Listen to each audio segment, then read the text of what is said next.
दोस्तों कैसे हो आप लोग। उम्मीद है कि बहुत अच्छे होंगे। दोस्तों आज का मेरा टॉपिक है रेलवे का जो टेक्नीशियंस है उनका जो डॉक्यूमेंट वेरिफिकेशन है उस पर मैं बात करने वाला हूं। आप देख सकते हैं रेलवे टेक्नीशियंस का ग्रेड 1 का रिज़ल्ट आ गया है और टेक्नीशियंस ग्रेड 3 का भी रिज़ल्ट आज कल में ही आ जाएगा। तो आज के वीडियो में मैं डिटेल में बात करूंगा कि आपको कौन कौन से डॉक्यूमेंट्स लेकर के जाने हैं, क्या क्या सावधानियां आपको डॉक्यूमेंट वेरिफिकेशन में रखनी है ताकि आपको कोई भी परेशानी नहीं आनी चाहिए, ताकि आपका जो डॉक्यूमेंट वेरिफिकेशन है ये सक्सेसफुली क्लियर हो जाए। तो जब आपने रेलवे टेक्नीशियंस का एग्ज़ाम दिया है तो आपको बता दूं कि एक ही सीबीटी था। अब इसके बाद आपका डॉक्यूमेंट चेक कर लिया जाएगा। इस डॉक्यूमेंट वेरिफिकेशन के बाद आपको मेडिकल स्टैंडर्ड जो भी होगा B1 B2 या फिर C1 C2 या फिर कोई और मेडिकल, तो उसी मेडिकल के आधार पे आपका जो है मेडिकल करवा दिया जाएगा और आपकी ज्वाइनिंग हो जाएगी। तो आपको बता दूं कि आपका जो डॉक्यूमेंट वेरिफिकेशन होगा वो कहाँ होगा। तो जब आपने जिस जोन से फॉर्म भरा है उसी जोन में आपका जो डॉक्यूमेंट वेरिफिकेशन होगा उस जोन वाले डिसाइड कर देंगे कि आपको कौन सा डिवीज़न अलॉट कर दिया है। यानी एक जोन में कई सारे डिवीज़न हो सकते हैं। मान लीजिए कि आपने मुंबई डिवीज़न से फॉर्म भरा था तो आपका जो डॉक्यूमेंट है ये 5 डिवीज़न होते हैं। मुंबई खुद, उसके अलावा भुसावल, पुणे, नागपुर और इसके अलावा सोलापुर। तो ये जो डिवीज़न है इसमें आपको कहीं भी आपको भेज दिया जाएगा, वहीं पे आपकी पोस्टिंग है और वही डॉक्यूमेंट वेरिफिकेशन आपका डिवीज़न वाले कर लेते हैं। तो ध्यान रखना कि ये जो डॉक्यूमेंट वेरिफिकेशन है ये आपके डिवीज़न में होगा। तो चलिए बात करते हैं कि आपको क्या क्या सावधानियां बरतनी है। चाहे आपने टेक्नीशियंस ग्रेड 1 का एग्ज़ाम दिया है और चाहे तो आपने टेक्नीशियंस 3 का एग्ज़ाम दिया है, और टेक्नीशियंस ग्रेड 1 और 3 का जो डॉक्यूमेंट वेरिफिकेशन होगा सेम होगा। सिर्फ और सिर्फ वहाँ पे थोड़े से क्वालिफिकेशंस में जो बदलाव है, यानी अगर आपने ITI किया है तो आपको ITI के अपने सर्टिफिकेट लेकर के जाना है, और अगर आपने टेक्नीशियंस ग्रेड 1 के लिए आपने डिग्री या फिर डिप्लोमा किया है तो आपको उसके सर्टिफिकेट लेकर जाना है। तो चलिए बात कर लेते हैं कौन कौन से सर्टिफिकेट लेकर के जाना है। तो सबसे पहले आपको थोड़ी सी मैं हिदायत दे दूं, सावधानी पर दे दूं कि जब भी आप डॉक्यूमेंट के लिए जाए, डॉक्यूमेंट वेरिफिकेशंस के लिए जाए, तो वहाँ पे जो पेपर चेक किए जाते हैं, आपके जो पेपर चेक करने वाले लोग होते हैं वो रेलवे के ही कर्मचारी होते हैं। तो उनके साथ में आपको पूरे डॉक्यूमेंट वेरिफिकेशंस के दौरान मैनर से पेश आना है। कॉलेज लाइफ में आप कैसे थे उससे कोई मतलब नहीं है, आप अपने डिसिप्लिन को बना कर रखना, क्योंकि जो डॉक्यूमेंट आपके जो पेपर चेक करते हैं वो लोग रेलवे कर्मचारी होते हैं और आपसे उम्मीद करते हैं कि आप एक डिसिप्लिन बना करके रखें। आपको वहाँ पे ज़्यादा नेतागिरी करने की ज़रूरत नहीं है। जब आप डिसिप्लिन में रहेंगे तो बहुत ही आसानी से, बहुत स्मूथ से आपके सारे काम निकल जाएंगे, बहुत आसानी से आपका डॉक्यूमेंट कंप्लीट हो जाएगा। वरना अगर आपने वहाँ पे थोड़ा भी माइनर लेस आप हो जाते हैं तो हो सकता है कि आपके डॉक्यूमेंट सही भी रहते हुए भी आपको वापस लौटाया जाए या थोड़ी परेशान किए जाए। यकीन मानो 15 से 20 दिन या एक महीने तक डॉक्यूमेंट में वेरिफिकेशन में टाइम लग जाता है। तो ध्यान रखना कि आपके जो सारे डॉक्यूमेंट्स हैं ये ओरिजिनल होने चाहिए। इसके अलावा 2 फोटोकॉपी होना चाहिए जो कि सेल्फ अटेस्टेड होना चाहिए। बहुत सारे लोगों का सवाल ये रहता है कि सर मेरा जो ओरिजिनल डॉक्यूमेंट था 10वीं का या फिर 12वीं का या फिर ग्रेजुएशंस का, ये सारे डॉक्यूमेंट्स मेरे खो गए हैं, यानी कहीं गिर गए थे, फिर मैंने डुप्लीकेट बनवाया है और वो डुप्लीकेट कॉपी उस पर लिखा हुआ है, तो क्या ये चल जाएगा? तो यस, इसमें कोई भी प्रॉब्लम नहीं है। रेलवे चाहती है कि आपका जो भर्ती हो वो पूरी तरीके से ईमानदारी से हो। आपने सही कैंडिडेट ही वहाँ जाने चाहिए। पेपर से मतलब नहीं है, वो पेपर आपका जो डुप्लीकेट कॉपी लिखा है वो चल जाएगा, बट जिस कॉलेज से यानी जिस संस्था से या जिस इंस्टीट्यूट से आपने ये सारी डिग्रियां ली है उसके जो कॉम्पिटेंट अथॉरिटी होते हैं उनके सिग्नेचर आपके सारे डॉक्यूमेंट्स पे ओरिजिनल के रूप में रहने चाहिए, क्योंकि आपके डॉक्यूमेंट खो गए हैं बट आप एक फर्जी इंसान नहीं है, आपने वो सारी डिग्रियां लिया है तो वो सर्टिफिकेट आपके मान्य होते हैं। चलिए अगला बात करते हैं सावधानी की। तो आपको ये सारे पेपर जो भी डॉक्यूमेंट्स है, चूँकि ये सेंट्रल गवर्नमेंट की नौकरी है न, यानी रेलवे की सर्वर जो कि सेंट्रल गवर्नमेंट में आता है, तो आपके सारे डॉक्यूमेंट्स हिंदी या फिर इंग्लिश में होने चाहिए। कोई और स्टेट का जो लैंग्वेज है वो नहीं चलता है। अगर आपके पास कोई ऐसा सर्टिफिकेट है जो कि हिंदी या फिर इंग्लिश के अलावा है, तो आपको एक ट्रांसलेटेड कॉपी अपना सेल्फ अटेस्टेड हिंदी या फिर इंग्लिश में प्रोड्यूस करना होगा। मान लीजिए कि आप महाराष्ट्र के रहने वाले हैं और आपने जो कास्ट सर्टिफिकेट बनाया है वो पूरी तरीके से मराठी में लिखा हुआ है, लेकिन अगर आपका सिलेक्शन रेलवे में हो गया है, टेक्नीशियंस में हो गया है, तो आपको वहाँ पे वो एक ट्रांसलेटेड वर्जन मांगेंगे जो कि हिंदी या फिर इंग्लिश में होगा, और उस पे आपको अपना जो सिग्नेचर है सेल्फ अटेस्टेड करके देना होगा। चलिए अब बात करते हैं, हम डॉक्यूमेंट्स के तरफ बढ़ जाते हैं। तो ये है, आपके पास 6 पासपोर्ट साइज़ कलर फ़ोटो होने चाहिए जो आपने एप्लीकेशन के टाइम में दिया था। अगर आपके पास वो कलर पासपोर्ट साइज़ पुराना वाला नहीं है तो भी आपको टेंशन लेने की ज़रूरत नहीं है, आप नया फ्रेश बनवा के रखना, और जो कि रीसेंट का होना चाहिए, क्लियर, तो भी आपका वहाँ पे चल जाएगा। इसके अलावा दूसरे डॉक्यूमेंट्स की बात करूँ तो ये सर्टिफिकेट है आपका जो सारे एडमिट कार्ड, सारे का एक ही एडमिट कार्ड था जिसमें एक ही सीबीटी था, तो उस सीबीटी का जो एडमिट कार्ड है, हम सिटी इंटीमेशन स्लिप की बात नहीं कर रहे हैं, आपका जो एडमिट कार्ड जिसको आपने नेट से डाउनलोड करके एग्ज़ाम दिया था, तो वो एडमिट कार्ड आपके पास होने चाहिए। हमारे रेलवे के अधिकारी आपके ये एडमिट कार्ड चेक कर सकते हैं। चलिए अगले अपने जो है डॉक्यूमेंट्स की बात कर लेते हैं। तो आपके पास अपना आधार कार्ड ओरिजिनल के रूप में होना चाहिए। इसके अलावा आप एक और जो आईडी कार्ड आप अपने पास रख लेना। तो ये तो हमारा आधार कार्ड हो गया, फ़ोटो हो गया। अब बात करते हैं अगले डॉक्यूमेंट्स की। तो आपके पास 10वीं का 10th का मार्कशीट और सर्टिफिकेट होना चाहिए जिसमें क्लियर आपका नाम, पापा का नाम, मम्मी का नाम और आपका जो है डेट ऑफ बर्थ जो है पूरी तरीके से उसमें मेंशन होना चाहिए। चलिए अगले डॉक्यूमेंट्स की बात करता हूं। तो आपके पास सारे जो डिग्री है, चाहे आपने डिप्लोमा किया है या फिर डिग्री किया है, ग्रेजुएशन किया है या फिर आपने आईटीआई किया है, उसका सेमेस्टर वाइज सारे जो है सर्टिफिकेट आपके पास होने चाहिए। अब बात करते हैं अगले डॉक्यूमेंट्स का। तो ये है सबसे इम्पॉर्टेंट, अगर आप SC ST या फिर OBC में आते हैं तो आपके पास सेंट्रल लेवल का कास्ट सर्टिफिकेट होना चाहिए।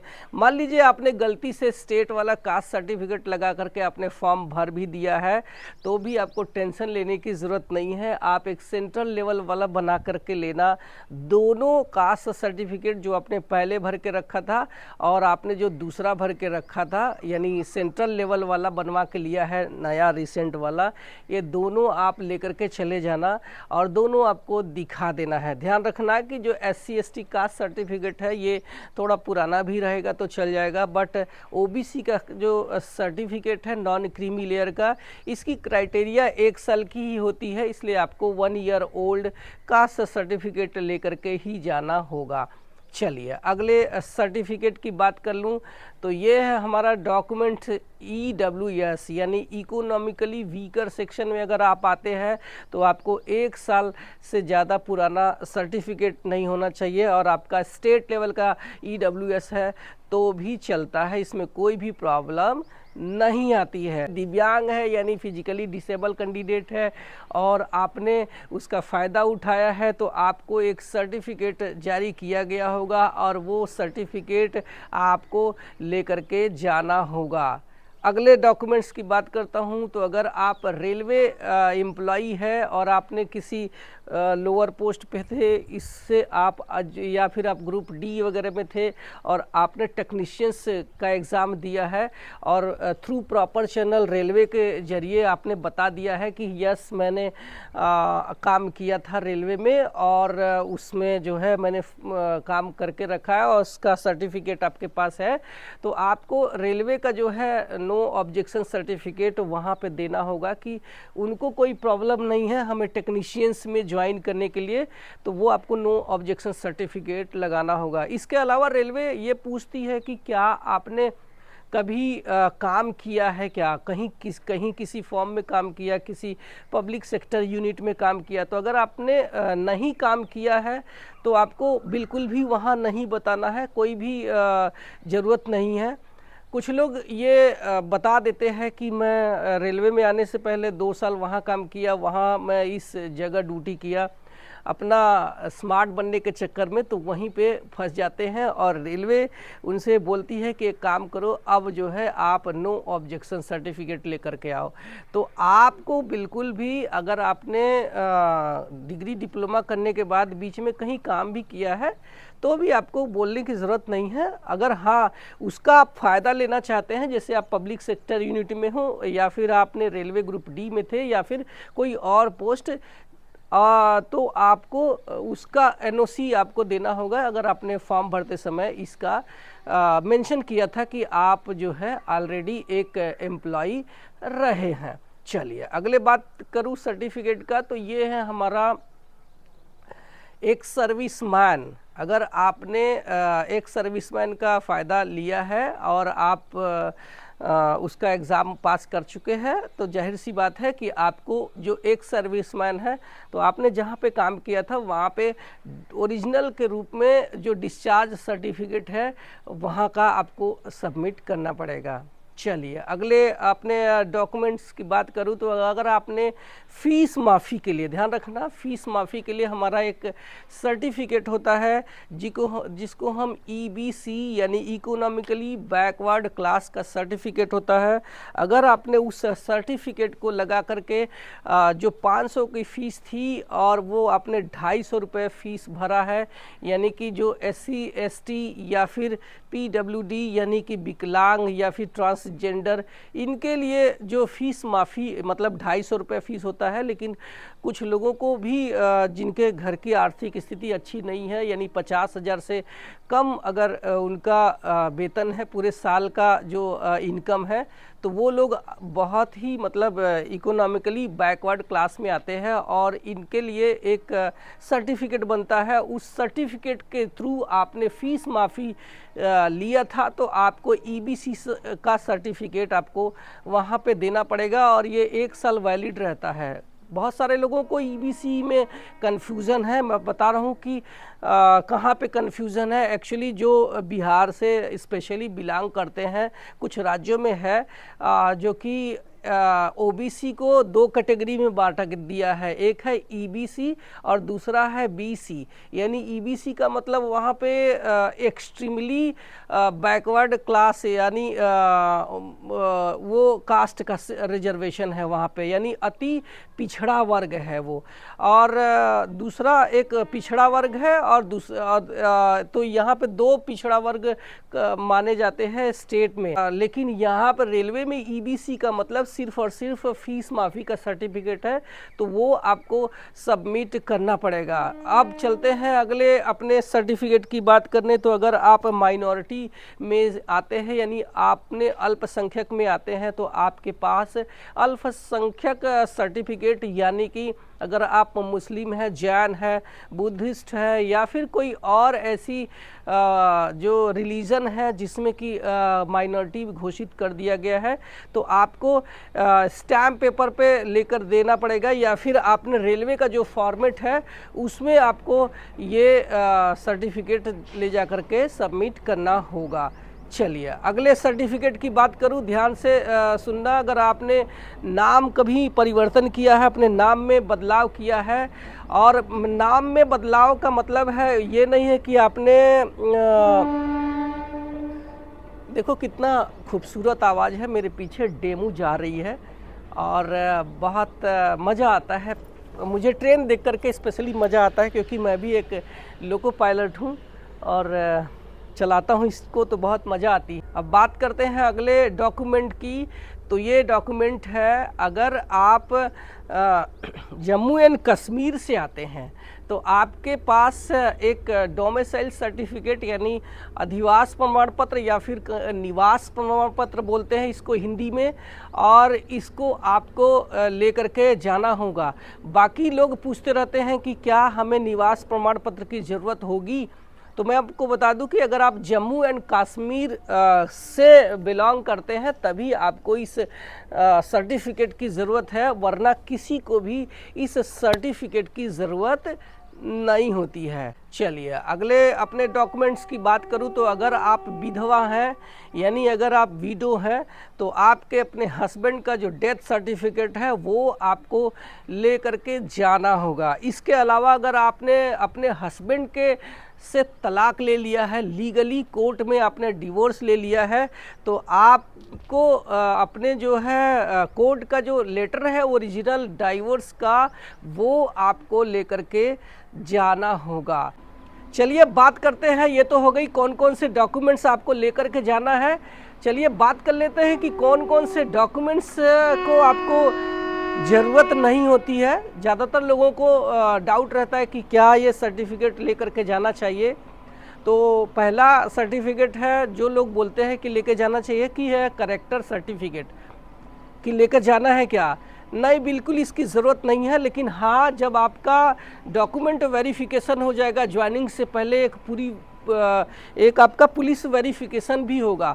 तो अगर आपका कोई क्रिमिनल रिकॉर्ड रहा है तो वहाँ पे आपको नौकरी नहीं दी जाएगी। लेकिन अगर जैसे मान लीजिए कि आपने पुलिस में कंप्लेन हुआ बट आपका वो मैटर कोर्ट में नहीं गया, पुलिस स्टेशन तक ही ये मामला शांत हो गया और समझौता हो गया, तो ज़्यादा आपको प्रॉब्लम नहीं आएगी, आप रेलवे में ज्वाइन कर सकते हैं। बट अगर आपका मैटर कोर्ट में चल रहा है और वो कोर्ट में लंबित है, उसका डिसीज़न पेंडिंग में है और आपको उसका कोई मतलब रिजल्ट नहीं आया है, या फिर आपको कोर्ट ने ही किसी मामले में सज़ा दे दिया है, पनिशमेंट दे दिया है, चाहे वो कितने भी दिन का हो, उससे कोई मतलब नहीं है। लेकिन अगर आपको कोर्ट ने किसी मामले में दोषी साबित कर दिया है तो भी आप रेलवे के जॉब के लिए एलिजिबल नहीं है।